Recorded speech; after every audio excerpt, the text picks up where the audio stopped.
what changes in that starting five would you make to improve this team? Because let's be honest, before you go, right? Let's be honest. And you can tell me if you agree with this or not, but I feel like with this starting five, again, this starting five is only going to get you so far. Absolutely. So if you want to be in contention, I feel like you got to make a move. Would you agree with that? I would agree with that. And then, okay, so knowing that, so we both agree on that. Now let's see if we agree on the moves that need to be made. What moves would you make to the starting five moving forward for the Sacramento Kings in the 2023-2024 NBA season? I mean, an easy scapegoat, right? With the horrible series that he had. I mean, he had a bad month and a half or shorter than that. It would probably be Kevin Huerter, right? We will probably look at Kevin Huerter, and it sucks because this was his first year with us. He had good games. He helped us win games, but I gotta be honest, dude did not show up in this series at all. There was not one Kevin Huerter game, and we played 7 of them. That's a problem. That's your shooting guard. Like, you know what I'm saying? Like, that's your sharpshooter. He didn't show up. Now, do you kind of chalk that up to like, he just had a bad series. Let's run it back. Let's learn with him. Let's grow with him. Let's get him another year with him. Maybe, we'll get to the playoffs again and see what he can do. Do you kind of just go that route, or do you bring him back? Like, I kind of don't know what to do with Huerter because I like him as a player, but just he laid a dud in that 7-game series, and I just don't know if he's good enough to go along with the Sabonis, the Keegan, and the Fox to get us over that hump. I don't know. Well, that's a good question. I think I'm gonna go. I'm going to stick with him. I'm going to. You stick with him? Okay. Bad series happening. One thing, especially after 17 years, fans are invested and fans are emotional. Yeah. Especially if when we get this far to a game 7 and he's in a magnifying glass, and especially when your job is only to really do one thing, and that's shoot. You know what I mean? But I would say this, Kevin Huerter, on certain games, he did show up and play defense on Clay. He did some of the other things. He did some rebounding. But it got so much overlooked because we pay for you to come in to spin the record. So when I say that, we pay for you to shoot the ball, like you said, right? Yeah.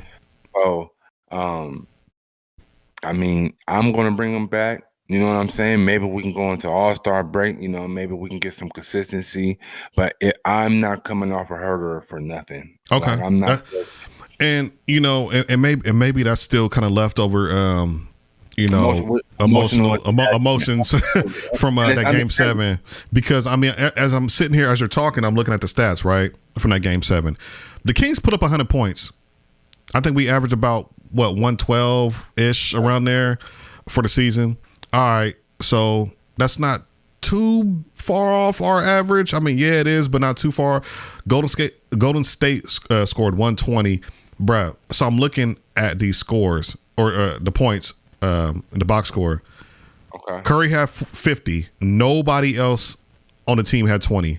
The second leading scorer was 17 with Wiggins. Thompson had 16. Looney had 11. Draymond had 8. Poole was off the bench. He had 8. Moody had 5. DiVincenzo 3 points. Gary Payton II 2 points. We held everybody in check except Steph Curry. You know what I'm saying? And now that I'm sitting there looking at it, like I said, if he doesn't score 50, I don't think they win that game. I'm really sitting here. He took 38 shots. He took 18 3-point shots and made 7.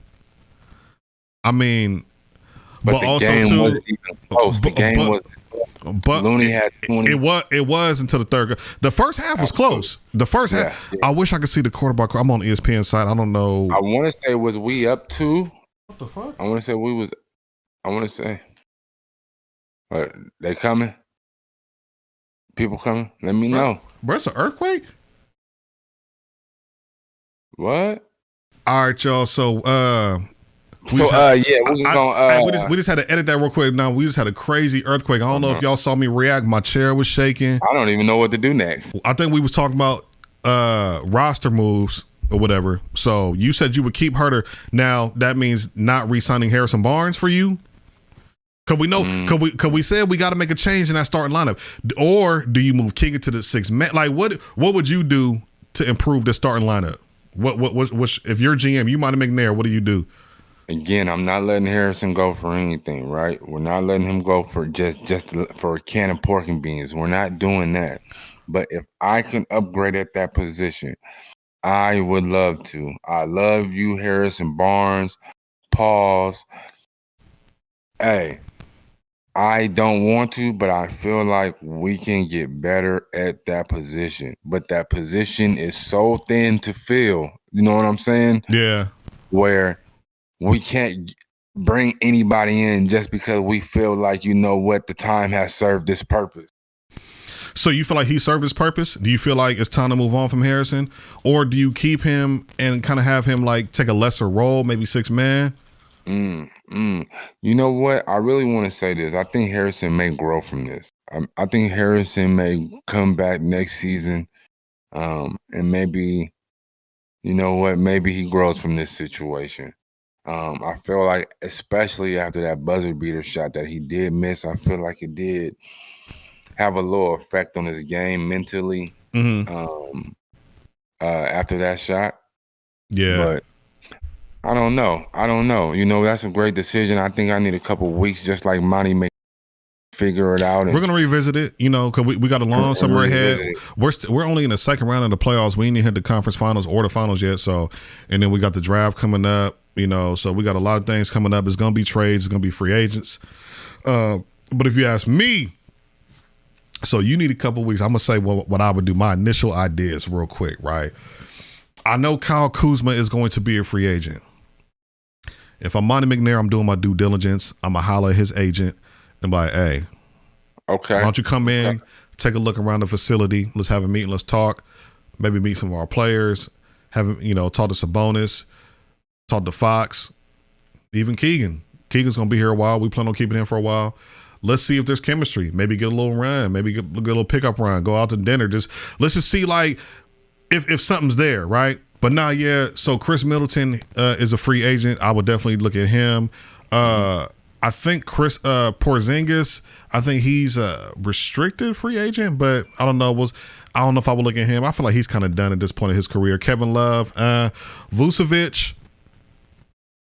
We need a center. I don't know if Sabonis is. I mean, Sabonis kind of proved that he's not really a. You know how you have an every down back in the NFL.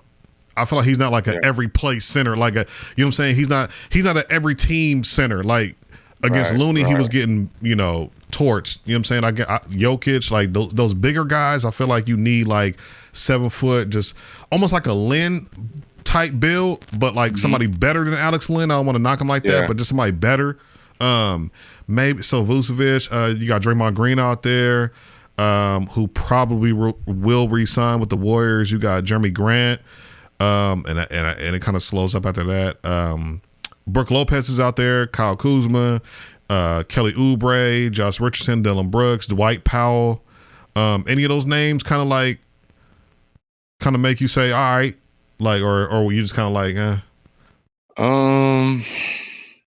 Mason Plumlee, somebody who I kind of wanted. Absolutely. Before Mason Plumlee. You know, I like the Mason Plumlee. Clearly, we need rebounding. Clearly. Size, you know what I mean? Clearly. I like, who else do I like? I like the Brook Lopez. I know you and I also had a discussion on that. Maybe it costs too much for his age, you know what I mean? But I know he could stretch the floor, make it a little bit easier for Sabonis. You know, of course, the Siakam, the Ananobis, you know, those guys. So those would be trades, but we don't know if. See, what are the Raptors doing? I heard they just interviewed JJ Redick for a head coaching job. So I think if you're getting JJ, you want to keep that team together. You kind of feel like you got something, and you want to keep those guys together. I would love Siakam in Sacramento. I feel like he would be the guy to get us in the NBA. You put him with Fox and Sabonis, you're going to the NBA Finals. Yeah. Period. Yeah. If everybody stays healthy, You're going to the NBA Finals with Siakam. Period. Definitely contending. Definitely not going out in 7 games in the first round. That's for sure.